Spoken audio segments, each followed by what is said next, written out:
பிள்ளைங்களை நம்பி நம்ம வாழ்க்கையை நடத்தக்கூடாது.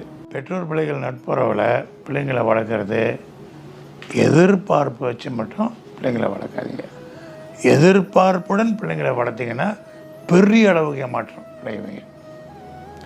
உங்களுக்கு சாதகமாகவும் எதிர்பார்க்கக்கூடாது. அப்படின்னாக்கா நான் பிள்ளைங்களை வளர்க்குறேன், எனக்கு நன்மை புரிவார்கள் பிற்காலத்தில் இருக்கக்கூடாது. இன்னொன்று பிள்ளைங்களை வளர்க்குறேன், அவங்க எதிர்காலம் சுபிட்சமாக இருக்கும், பெரிய அளவில் அவங்க வெற்றி காண போகிறாங்க வாழ்க்கையில், அதுவும் இருக்கக்கூடாது. அது எதிர்பார்ப்பு தான்.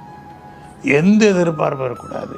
செய்ய வேண்டியது செய்துட்டு என்ன நடக்குதோ அதை நம்ம சாட்சியாக பார்க்க வேண்டியது தான். 0 எக்ஸ்பெக்டேஷன். இந்த எதிர்பார்ப்பு வந்தால் தான் ஏமாற்றம் வரும். எதிர்பார்ப்பு இல்லாமல் பிள்ளைங்களை வளர விடுங்க. அப்போ அந்த பிள்ளைங்களாக பார்த்து நமக்கு ஏதாவது செய்கிறாங்கனாக்கா மகிழ்ச்சியுடன் நம்ம ஏற்றுக்கொள்கிறோம். ஆனால் எதிர்பார்ப்பு கிடையாது.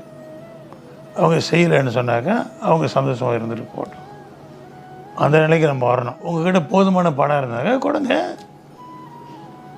உங்களுக்கே பற்றாக்குறையாக இருக்கும்போது எப்படி கொடுக்க போகிறீங்க? எங்களுக்கு தெரிஞ்ச சில பெற்றோர் பிள்ளைகள் நட்புறவில் பெற்றோர்கள் குழந்தைங்களுக்கு தான் உதவி செய்கிறாங்க ரொம்ப. அப்போ நம்ம எதிர்பார்க்காமல் அன்பை தான் செலுத்திக்கிட்டு இருப்போம்.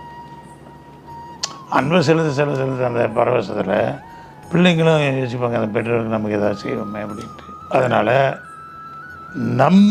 நம்மை தயார் பண்ணிக்கணும் ஃபார் ரிட்டையர்மெண்ட்.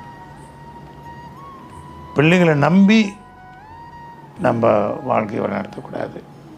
அது போனஸ். சொன்ன மாதிரி அது நம்மளை பார்க்குறாங்கனாக்கா அந்த குழந்தைங்களை வளர்க்க முறையில் அந்த அன்பின் பரவசத்தை வளர்த்திங்க, பரஸ்பர நட்புறவு இருந்ததுனால உங்களுக்கு நல்லது செய்கிறாங்க. அது வேறு. அது